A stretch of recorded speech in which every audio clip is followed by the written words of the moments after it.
ಇನ್ನು ಚಿಕ್ಕಮಗಳೂರಿನಲ್ಲಿ ಹಿಂದೂ ಮನೆ ಮೇಲೆ ಕಲ್ಲು ತೂರಿದಂತಹ ಪ್ರಕರಣ ಘಟನೆ ಸಂಬಂಧ ಈಗಾಗಲೇ ಕ್ರಮ ತೆಗೆದುಕೊಳ್ಳಲಾಗಿದೆ. ಕಾನೂನು ಪ್ರಕಾರವೇ ಪೊಲೀಸರು ಕ್ರಮವನ್ನ ತೆಗೆದುಕೊಳ್ತಾರೆ. ಮಂಗಳೂರಿನಲ್ಲಿ ಗೃಹ ಸಚಿವ ಡಾಕ್ಟರ್ ಜಿ ಪರಮೇಶ್ವರ್ ಕೊಟ್ಟಿರುವಂತಹ ಪ್ರತಿಕ್ರಿಯೆ ಇದು.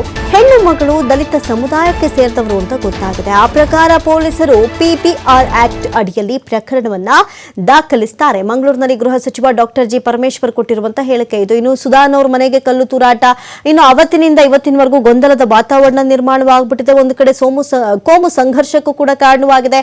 ಎಸ್ಟಿಪಿಐ ಸ್ಥಳಕ್ಕೆ ಎಂಟ್ರಿ ಕೊಡುತ್ತೆ, ಅದರಲ್ಲಿ ಬಿಜೆಪಿ ಮುಖಂಡರು ಎಂಟ್ರಿ ಕೊಡ್ತಾರೆ. ಮಾತು ವಾದ ವಾಗ್ವಾದ ಇವೆಲ್ಲವೂ ನಡೀತಾನೆ ಬರ್ತಾ ಇದೆ. ಈ ವಿಚಾರಕ್ಕೆ ಸಂಬಂಧಪಟ್ಟಂತೆ ಇವತ್ತು ಗೃಹ ಸಚಿವರು ರಿಯಾಕ್ಟ್ ಮಾಡಿದ್ದಾರೆ. ಈಗಾಗಲೇ ಕ್ರಮ ತೆಗೆದುಕೊಳ್ಳಲಾಗಿದೆ. ಕಾನೂನು ಪ್ರಕಾರವೇ ಪೊಲೀಸರು ಏನೆಲ್ಲ ಕ್ರಮವನ್ನ ಕೈಗೊಳ್ಳಬೇಕು ಅವೆಲ್ಲವನ್ನು ಕೂಡ ಖಂಡಿತವಾಗಿ ತೆಗೆದುಕೊಳ್ತಾರೆ ಅಂತ ಹೇಳಿ ಮಂಗಳೂರಿನಲ್ಲಿ ಗೃಹ ಸಚಿವ ಡಾಕ್ಟರ್ ಜಿ ಪರಮೇಶ್ವರ್ ಮಾಧ್ಯಮಗಳಿಗೆ ಪ್ರತಿಕ್ರಿಯೆ ಕೊಟ್ಟಿದ್ದಾರೆ.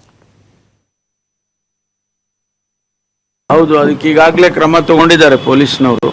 ಕಾನೂನು ಪ್ರಕಾರ ಏನು ಕ್ರಮ ತಗೋಬೇಕು ಅದನ್ನು ತಗೊಳ್ತಾರೆ.